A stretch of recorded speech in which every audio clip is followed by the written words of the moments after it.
امام جعفر صادق علیہ السلام راستے سے گزر رہے تھے۔ دیکھا ایک شخص منہ کے بل سویا ہوا تھا۔ جیسا ہی آپ نے یہ دیکھا آپ قریب گئے اور فرمانے لگے، اے بندہ خدا اٹھو اور اس بات کو سمجھ لو کہ انسان کا سونا انسان کی مغفرت کا آئینہ ہوتا ہے۔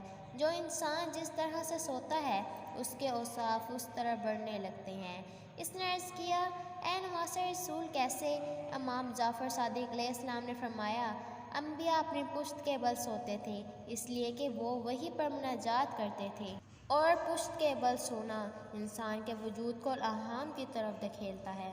اور مومن اپنی داہنی طرف سوتے ہیں کیونکہ داہنی طرف رخ کر کے سونا انسان کو اچھے خواب کی طرف مائل کرتا ہے اور انسان کی سوچ کو پکیزہ بناتا ہے۔ اور کفار کا سونا اس کی بائیں کروٹ کا ہے کیونکہ بائیں طرف منہ کر کے سونا انسان کو گناہوں کی طرف دھکیلتا ہے اور یوں انسان کی یقین ایمان پست ہو جاتا ہے۔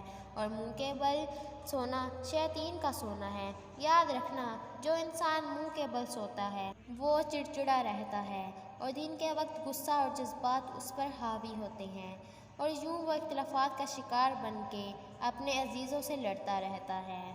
تو فرینڈز، اگر آپ میرے چینل پہ نیو ہیں تو میرے چینل کو سبسکرائب کر دیں اور بیل آئیکن کو پریس کرنا مت بھولیے گا۔ اللہ حافظ۔